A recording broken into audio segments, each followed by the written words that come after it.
Hawkers ইউনিয়নের সম্মেলনে প্রধান বক্তা হিসাবে উপস্থিত হলেন শ্রী অধীর রঞ্জন চৌধুরী। আজ বহরমপুরে মুর্শিদাবাদ হকার্স ইউনিয়নের উদ্যোগে একটি গুরুত্বপূর্ণ সম্মেলন অনুষ্ঠিত হয়। এই সম্মেলনে প্রধান বক্তা হিসাবে উপস্থিত ছিলেন সর্বভারতীয় কংগ্রেস ওয়ার্কিং কমিটির সদস্য শ্রী অধীর রঞ্জন চৌধুরী মহাশয়। সম্মেলনে হকারদের নানান সমস্যা ও তাদের ন্যায্য দাবি দেওয়া নিয়ে বিস্তারিত আলোচনা হয়। শ্রী অধীর রঞ্জন চৌধুরী মহাশয়ের বক্তব্যে হকারদের সামাজিক ও অর্থনৈতিক সুরক্ষার উপর জোর দেন এবং তাদের স্বার্থ রক্ষায় কংগ্রেস দলের দৃঢ় অবস্থানের কথা স্পষ্ট করেন। তিনি বলেন, হকাররা আমাদের অর্থনীতির গুরুত্বপূর্ণ অঙ্গ এবং তাদের অধিকার রক্ষার জন্য সকলকে ঐক্যবদ্ধ হয়ে লড়াই চালিয়ে যেতে হবে বলে বক্তব্যে উল্লেখ করেন। দেখুন ভিডিও।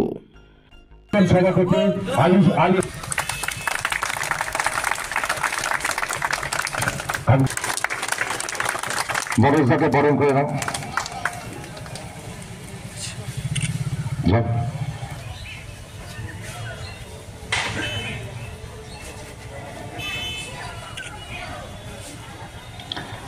যুগ্ম সম্পাদক এবার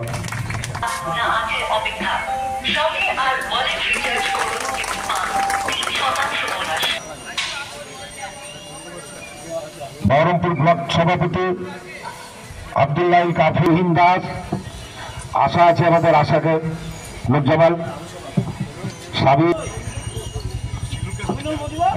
এবং SC ST সেলের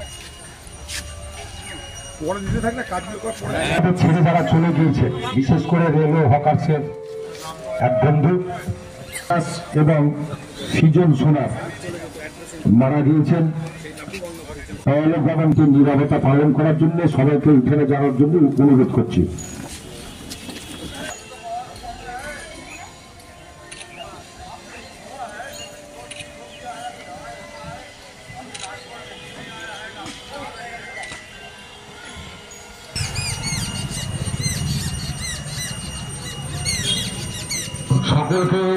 সকলকে আন্তরিক অভিনন্দন জানাই। আপনারা সবাই জানেন যে এখানে প্রত্যেক বছর রেলে যারা কেনা বেচা করে, যাদেরকে হকার বলা হয়, সেই হকারদের সম্মেলন হয়। তারা তাদের ভালো মন্দ, তাদের সুবিধা অসুবিধা, তাদের দুঃখ কষ্ট, তাদের আবেগ বেদনা সব কিছু নিয়ে এখানে তারা আলোচনা করে এবং একে অপরের সমস্যা তারা নিজেদের মধ্যে আলোচনা এবং ভাবের আদান প্রদানের মধ্য দিয়ে জানবার চেষ্টা করে। তার জন্য তাদের একটা ইউনিয়ন আছে, যেটাকে আমরা ট্রেড ইউনিয়ন বলি। উদ্দেশ্য একটাই, যে আজ যেহেতু তারা হকারি করে তাদের এবং তাদের পরিবারের জীবন ধারণের ব্যবস্থা করে, তাই সহজেই বুঝতে পারছেন তারা কেউ কোটিপতি নয়, শিল্পপতি নয়। তাই তাদের একে অপরকে রক্ষা করবার জন্য এক হয়ে থাকাটা জরুরি। জীবনের স্বার্থে জরুরি, পেশার স্বার্থে জরুরি, রোজগারের স্বার্থে একে অপরের সঙ্গে ঐক্যবদ্ধ হয়ে থাকাটা জরুরি। কারণ আপনারা জানেন যে শ্রমিক তাদের সবথেকে বড় শক্তি এটা, যে তারা একে অপরের সঙ্গে ঐক্যবদ্ধ হয়ে নিজেদের সমস্যা সমাধানের জন্য সচেষ্ট হয়। তাদের উপরে কোনো আক্রমণ এলে তার প্রতিবাদ এবং তার মোকাবিলা করার জন্য নিজেদেরকে প্রস্তুত করে। তারপর আবার বাড়ি ফিরে আসা, হাড় ভাঙা খাটুনি খেটে আবার বাড়ি ফিরে যাওয়া, রাতে কোনো রকমে ঘুমিয়ে আবার সকালে ট্রেন সফর শুরু হওয়া। আমাদের ট্রেনে চলতে ভালো লাগে, এক আধ দিন ভালো লাগে, কিন্তু ভাবুন তো প্রতিদিন প্রতিদিন নির্দিষ্ট নিয়মে ট্রেনে যাতায়াত আমি আপনি করলে আমরা পাগল হয়ে যাব। তারা কিন্তু করে চলেছে, তার কারণ তাদের এটাই পেশা। নানা বিপদে মধ্যে তাদের পড়তে হয়। কখনো যাত্রী, তার সঙ্গে ঝামেলা, কখনো আরপিএফ, তার সঙ্গে ঝামেলা। সবাই লাইসেন্স নেই, কারোর লাইসেন্স আছে, কারোর লাইসেন্স নেই। কি করবে তারা? রুটি রুজি বলে কিছু নেই, চাকরি বাকরি নেই। সৎভাবে রোজগার করে তারা বাঁচতে চায়, তারা মর্যাদার সঙ্গে বাঁচতে চায়, তাই তাদের হকারি করে জীবন নির্বাহ করতে বাধ্য হয়। কেউ শখে করে না। আজকে রুটি রুজি থাকলে এত হকারের হয়তো প্রয়োজন হতো না, কিন্তু আমাদের এই রাজ্যে, আমাদের এই দেশে এত বেকার, এত অভাব যে মানুষকে তাই পেশার জন্য হকারি পথ বেছে নিতে হয়। সেখানে নানা ঝঞ্ঝাট, নানা রকমের জুলুম। সেই জুলুমের মোকাবেলা করে তারা তাদের পেশাকে সুরক্ষিত রাখে। তাই স্বাভাবিক কারণেই আজকের হকারদের এই সম্মেলনের মধ্য দিয়ে তারা তাদের সমস্যার এবং সে সমস্যা সমাধানের জন্য তারা যে পথ নির্ধারণ করবে, নিশ্চয়ই আমরা তাদেরকে সমর্থন, সহযোগিতা, শুধু সহযোগিতা নয়, সক্রিয় সহযোগিতা করতে চাই, কারণ এটাও আমাদের দায়িত্বের মধ্যে। এর মধ্যে 3টে ট্রেন, ধরুন আমরা এখানে বসে থাকতে ঘোষণা গেল 3টে ট্রেন, অর্থাৎ ট্রেনের সংখ্যা কিন্তু বাড়ছে। ট্রেনের সংখ্যা যত বাড়বে যাত্রীর সংখ্যা বাড়বে, যাত্রীর সংখ্যা যত বাড়বে হকারের সংখ্যাও বাড়বে। আগামী দিন আপনাদের বলে রাখি, প্রচুর ট্রেন যাবে এখান দিয়ে, ভাবতেও পারছেন না। নসিপুর আজিমগঞ্জ দীর্ঘ 27 বছরের মেহনত করে নসিপুর আজিমগঞ্জ রেল লাইন আমরা করে দিয়েছি। এখন যেমন লোকে জানে এটা কি লাইন, লোকে জানে এটা শিয়ালদা লালগোলা লাইন, আগামী দিনে তা থাকবে না। আগামী দিনে এই লাইন উত্তর পূর্ব ভারতে চলে যাবে, এই লাইন দিল্লির দিকে যাবে, তখন আর শিয়ালদা লালগোলা বলা যাবে না। আমরা ছোট থেকে শুনেছি শিয়ালদা লালগোলা, শিয়ালদা লালগোলা, লালগোলা শিয়ালদা। হাওড়া শিয়ালদা স্টেশনে দাঁড়ালে এটাই শুনি, এখানে দাঁড়ালে এটাই শুনি। আর উল্টো দিকে কি শুনি? হাওড়া, সেখান থেকে উত্তরবঙ্গ শুনি, কখনো মালদা শুনি, কখনো ফারাক্কা শুনি। কিন্তু এদিকে একটাই লালগোলা। লালগোলাতে গিয়ে পদ্মার পার হওয়ার ক্ষমতা নাই, সেখানে থেমে গেল। কিন্তু আজ নসিপুর আজিমগঞ্জ রেল ব্রিজ করে দেওয়ার দৌলতে আপনাদের জানি রাখি, আগামী দিনে এখান থেকে লম্বা লম্বা ট্রেন সব চলতে আরম্ভ করবে। লম্বা মানে লম্বা দূরত্বের ট্রেন চলতে আরম্ভ করবে, অর্থাৎ ট্রেনের সংখ্যা কিন্তু আরও বেড়ে যাবে। আর এই ট্রেনের সংখ্যা যাতে বাড়ে এবং ট্রেনের সংখ্যা বাড়লে যাতে কোনো অসুবিধা না হয়, তার জন্য আমরা আগেই ডবল লাইন করে দিয়েছি। আগেই ডবল লাইন, বগুড়ার ট্রেন চলে এসছে, চলে যাও, তার জন্য আমরা আগেই ডবল লাইন পেতে দিয়েছি। শুধু তাই নয়, আমরা ইলেকট্রিক্যাল লাইন পেতে দিয়েছি। এখন ইলেকট্রিকের ট্রেন চলে এই লাইনে, দেখতে পাচ্ছেন আপনারা। এগুলো একদিনে হয়নি। এবং আপনাদের আগামী দিনে আরেকটা কথা বলে রাখি, এই যে বহরমপুর স্টেশন, এই বহরমপুর স্টেশন কিন্তু বিরাট স্টেশন বলে রাখছি আপনাদের, খুব বড় স্টেশন হবে, এটা খুব বড় রিমডেলিং হবে। হয়তো স্টেশন আমাদের থাকা খাওয়ার ব্যবস্থা করতে পারে, সেই রকম পুরো প্ল্যান আমরা দিয়ে এসেছি। আপনারা জানেন পাশে কাশিম বাজার, একটা পশ্চাৎপদ এলাকা। কাশিম বাজারকে কেউ পুষত না আগে। সেই কাশিম বাজারে ওখানকার মানুষের দাবি অনুযায়ী সেখানটায় ট্রেন থেকে নামা এবং ট্রেন ধরার জন্য লিফট পৌঁছে দিয়েছি বয়স্ক মানুষদের জন্য। আমরা যেখানে যা সুযোগ পেয়েছি চেষ্টা করেছি। সেই জন্য বললাম, আগামী দিনে এই নসিপুর আজিমগঞ্জ ভাগীরথী নদীর উপরে ব্রিজ আমরা চালু করে দিয়েছি। ব্রিজ চালু হলেও যত ট্রেন যাওয়া দরকার এখনো যাচ্ছে না। তার একটাই কারণ, তারা ধীরে ধীরে ধীরে ধীরে একটার পর একটা ট্রেন চালানোর সিদ্ধান্ত নিয়েছে। রাতারাতি ট্রেন, নতুন ট্রেন চলতে পারে না, কারণ যে ট্রেন আছে সেইগুলোর সময়, তার মাঝখানে নতুন ট্রেনকে ঢোকাতে হবে।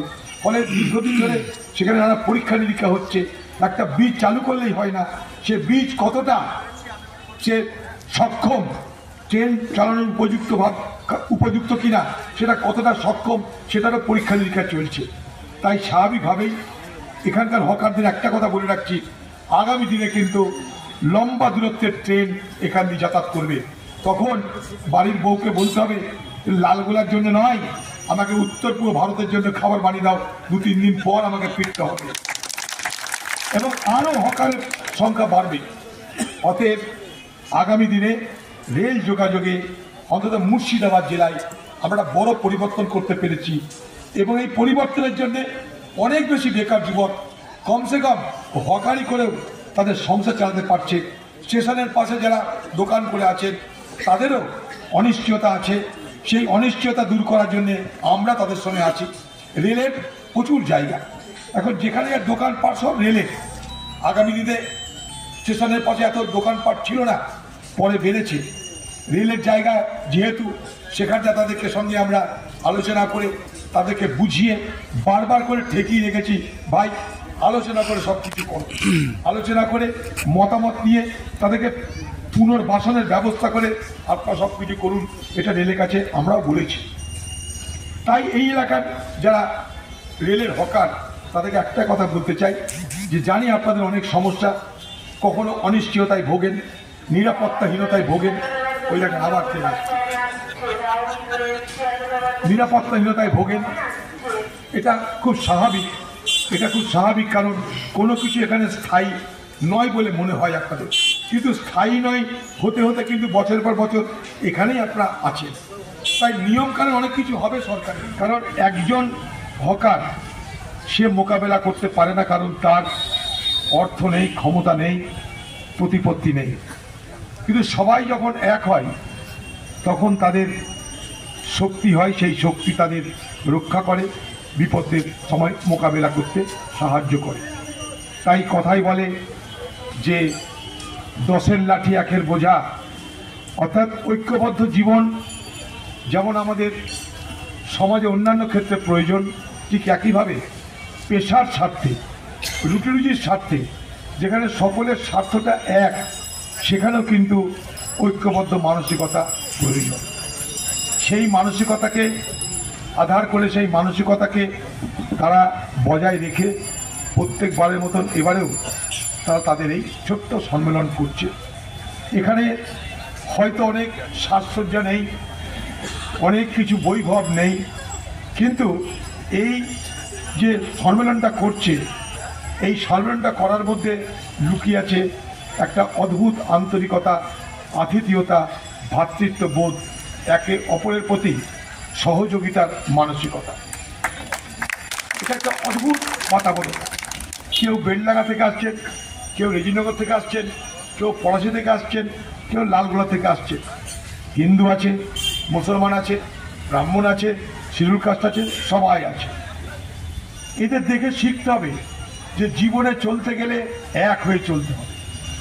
সমাজে আমাদের সকলের প্রয়োজনটা এক। আমাদের রুটি রুজি দরকার, সে কৃষক তারও জীবনে দরকার, শ্রমিক তার জীবনেও দরকার, চাকরিজীবী তার জীবনেও দরকার।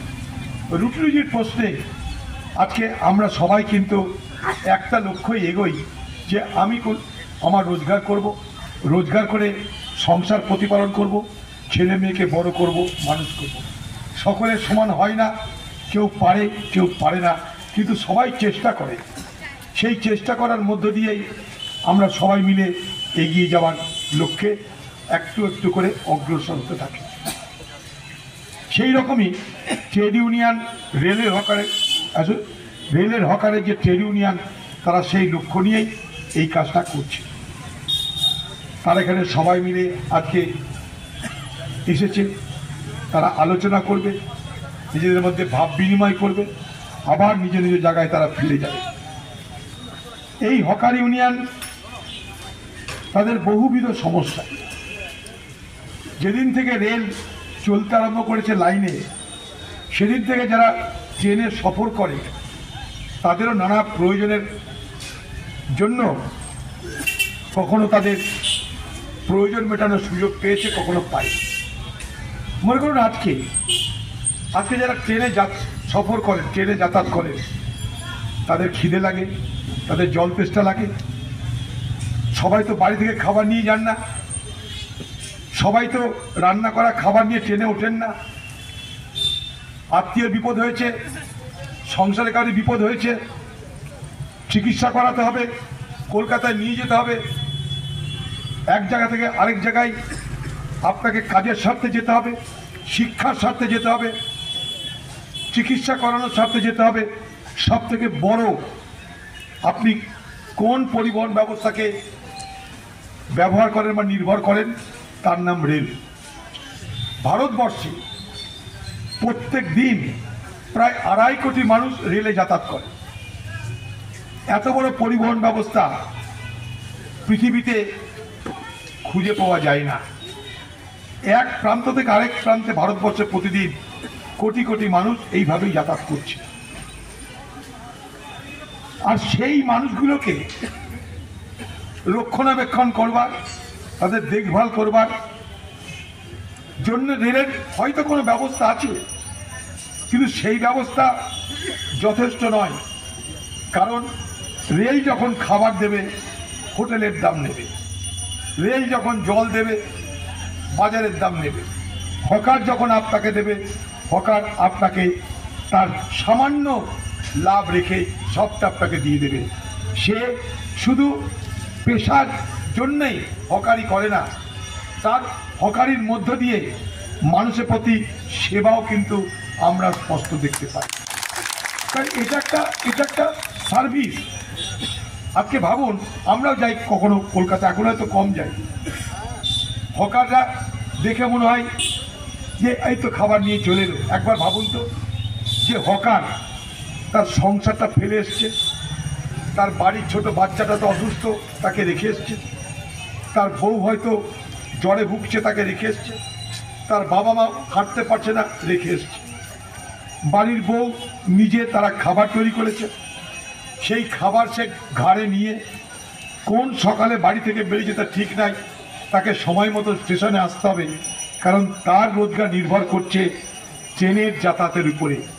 ট্রেনে যাতায়াত যারা করে, ট্রেন চললে তারা যাতায়াত করে, তাই ট্রেন সবসময় তো চলে না, নির্দিষ্ট সময়ে ট্রেন আপনার স্টেশনে এসে উপস্থিত হয়। আপনি সেই স্টেশনে যেমন সফরের জন্য ট্রেনে ওঠেন, ঠিক একইভাবে হকারকেও তার নির্দিষ্ট নিয়ম মেনে আপনার কাছে পৌঁছানোর জন্য তাকে প্রস্তুত হতে হয়। একবার ভাবুন